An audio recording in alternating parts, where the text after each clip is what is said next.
Paz do Senhor, meus irmãos, aqui é o presbítero Amadeu Ribeiro, para a última lição desse último trimestre do ano de 2020, um ano muito difícil, muito complicado, uma pandemia que se alastrou pelo mundo inteiro.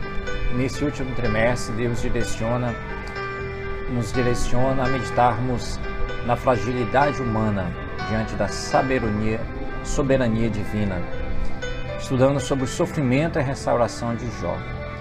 E hoje chegamos na última lição, quando Deus restaura o justo. Lição número 13, desse 27 de dezembro de 2020. Jó 42:10 diz: E o Senhor virou o cativeiro de Jó, quando orava pelos seus amigos, e o Senhor acrescentou a Jó outro tanto, em dobro, a tudo quanto dantes possuía. Deus virou o cativeiro de Jó. Jó estava cativo, vivendo a perda de tudo, da família, a perda de bens materiais, vivendo um silêncio de Deus. E Deus virou o cativeiro de Jó, quando Jó estava orando por seus amigos.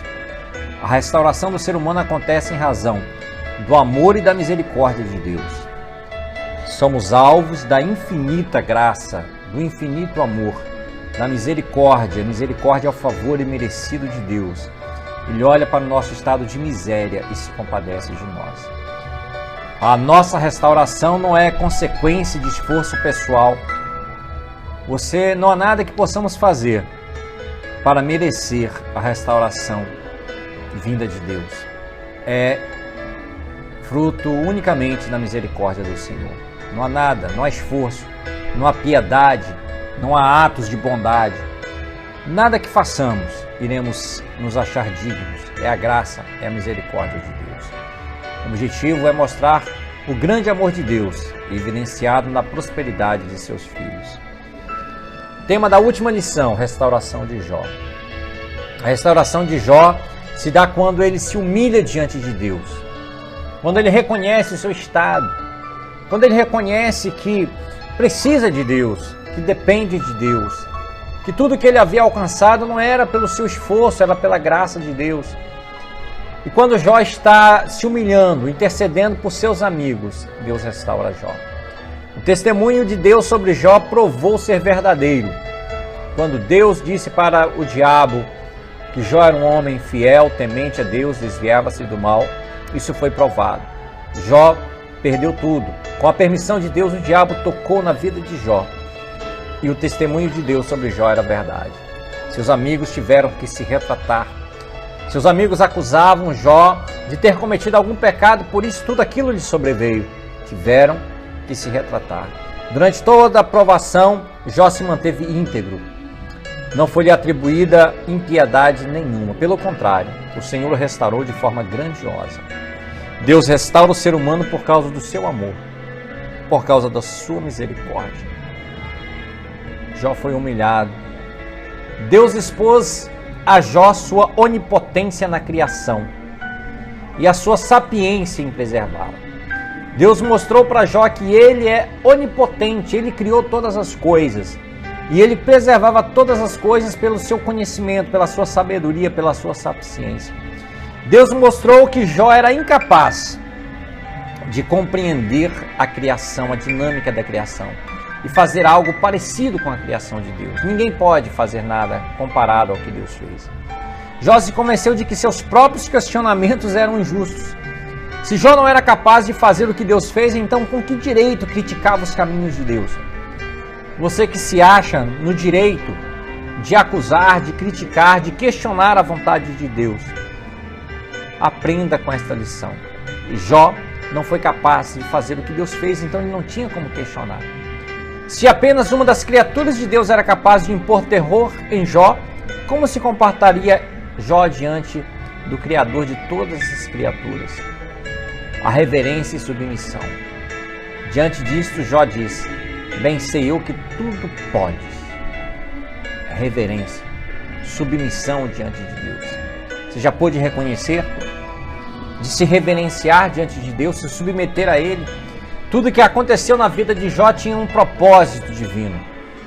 Era tolice discutir ou questionar com a sabedoria de Deus. Quem é aqueles, diz tu, que sem conhecimento encobre o conselho, por isso falei do que ele não entendia. Jó reconheceu, não sei nada. Jó demonstra não ver mais injustiça alguma nas ações de Deus. Admite que agiu com presunção, desconhecia os sábios propósitos divinos e vive uma experiência viva com Deus. A postura de Jó diante de Deus muda. Que você possa ter esse encontro com Deus e mudar de postura. Ele ainda continua a se dirigir a Deus, mas não da mesma forma que fazia antes. Antes queria questionar, agora não, se submete, se humilha. Reflexo de uma experiência viva com Deus. Ninguém que vive uma experiência viva com Deus tem o mesmo comportamento. Jó diz, com o ouvir dos meus ouvidos ouvi, mas agora te vejo nos meus olhos. Para Jó, Deus era conhecido apenas de ouvir falar. Agora ele viu o Criador. Tem muita gente que conhece a Deus de ouvir falar, do que as pessoas falam. Não tiveram um encontro pessoal com Deus, uma experiência viva com Deus. O conhecimento de Deus apenas pela tradição que passa... Quando ele passa para uma experiência pessoal, aí sim muda o nosso viver. Não podemos nos contentar com o conhecimento teórico acerca de Deus. Ler, conhecer, ler bons livros, tudo isso é bom. Mas é a experiência com Deus, é experimentar Deus. Você já experimentou Deus? Já viveu uma experiência viva com o Altíssimo? Isso nos leva a renunciar aos nossos achismos, aquilo que nós achamos. Eu acho que isso é certo, eu acho que aquilo é certo. Temos certeza do que fazemos quando vivemos uma experiência com Deus. Confessamos a nossa miséria, o nosso pós-cinza. Rejeitamos o orgulho, a rebeldia. Tem tanta gente presunçosa, orgulhosa. Mas quando a encontramos com Deus, nos tornamos humildes. Deus é glorificado em todas as áreas da nossa vida. A humilhação de Jó resultou em humildade, reverência, submissão, experiência com Deus. Que você se humilhe que nós nos humilhemos diante do Senhor para vivermos uma experiência com Ele. Jó intercede, a ira de Deus. O Senhor diz a Elifaz, a minha ira se acendeu contra ti. E contra os teus dois amigos, a ira de Deus se acendeu contra os amigos de Jó, que ao invés de apoiá-lo, o acusaram. Deus diz, porque não dissestes de mim o que era reto, como fez Jó. As exposições feitas pelos amigos de Jó não eram verdadeiras. Eram premissas falsas. Acusavam Jó, associaram o sofrimento de Jó a algum pecado. Jó havia se humilhado, mas não do que lhe acusavam.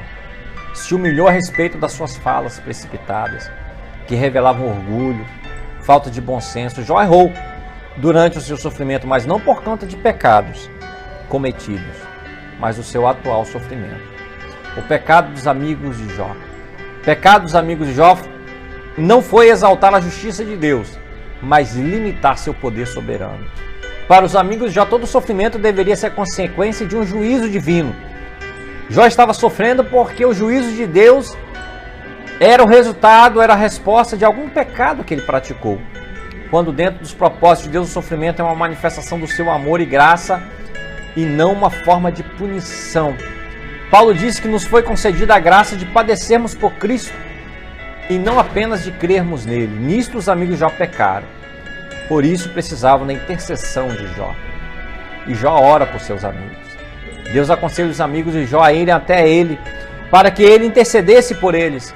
Uma teologia errada conduz a uma crença equivocada.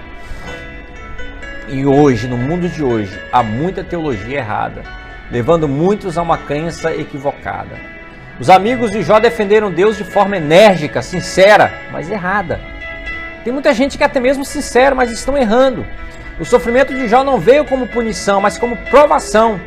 A fidelidade de Jó foi provada por Deus e Jó foi aprovado pelo Criador, pois continuava íntegro em seu caráter, reto, conforme sua humilhação demonstrou. Jó, outrora acusado de pecador por seus amigos, agora o socorrera por meio da oração.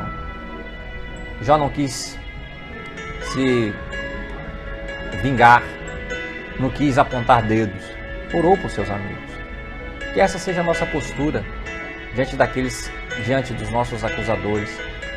Deus fez com que Jó intercedesse pelos seus amigos. Deus restaura Jó. restauração moral e espiritual. As bênçãos recebidas por Jó devem ser vistas como uma restauração e não retribuição. Não há uma teologia de retribuição no livro de Jó. Deus não deu a Jó por algo que ele fez, Deus restaurou. Onde o ímpio é sempre punido, o justo sempre é recompensado. Uma teologia de que Deus é um Deus de trocas. Você pode fazer alguma coisa e merecer, e outro ser ímpio e por isso é punido. A mensagem de Jó é oposta a esse princípio. A lição moral e espiritual do livro é que Deus abençoa os homens porque os ama, e não porque estão envolvidos com uma troca de favores em que prevalece uma barganha espiritual. Não tem barganha com Deus, não tem troca de favores. Jó foi restaurado, além de moral e espiritual, também social e material. As calamidades que sobrevieram sobre Jó, especialmente suas feridas físicas e emocionais, o expulsaram do convívio social. Jó foi acometido de uma lepra e ele teve que se afastar, suportou tudo sozinho. O que pensavam ser um julgamento de Deus, mas agora todos tiveram que ver a graça de Deus derramada de forma abundante sobre a vida de Jó. Era hora de voltar ao convívio social, desfrutar de tudo que o Senhor lhe deu, pois o Senhor acrescentou a Jó outro tanto em dobro a tudo quanto dantes possuía. A restauração que o Senhor Jesus fez na vida do ser humano leva em conta todas as dimensões da vida. Deus é capaz de nos restaurar de todas as formas. Deus restaura a vida espiritual, a vida moral, a vida social, a vida moral, material, trazendo dignidade ao homem que teve, por meio da graça divina, a imagem de Deus restaurada. A restauração de Jó se deu em todas as esferas: moral, espiritual, social, material. Conclusão desse trimestre é que nem sempre os ímpios são punidos e nem sempre os justos são recompensados.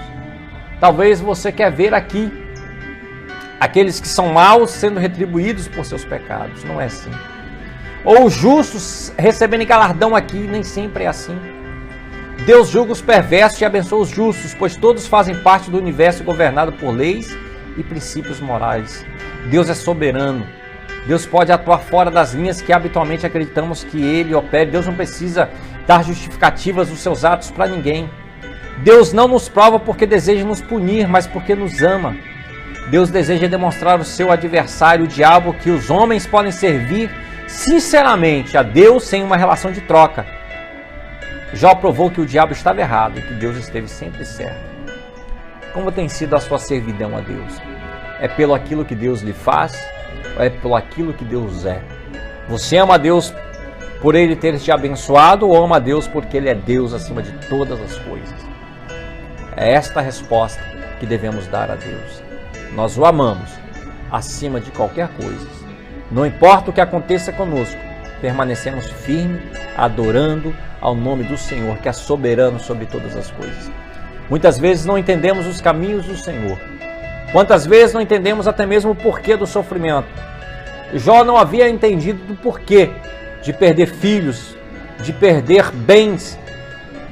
Mas em tudo isso ele não pecou, ele não entendia. Falou algumas coisas que não condiz com a verdade, mas ele não pecou contra Deus, não blasfemou contra Deus. Não atribuiu a Deus culpa alguma. E Deus o restaurou. Que permaneçamos firmes na fé num Deus Todo-Poderoso. Que Deus em Cristo te abençoe, te dê um ano de 2021 abençoado debaixo da graça de Deus, no nome de Jesus. Amém.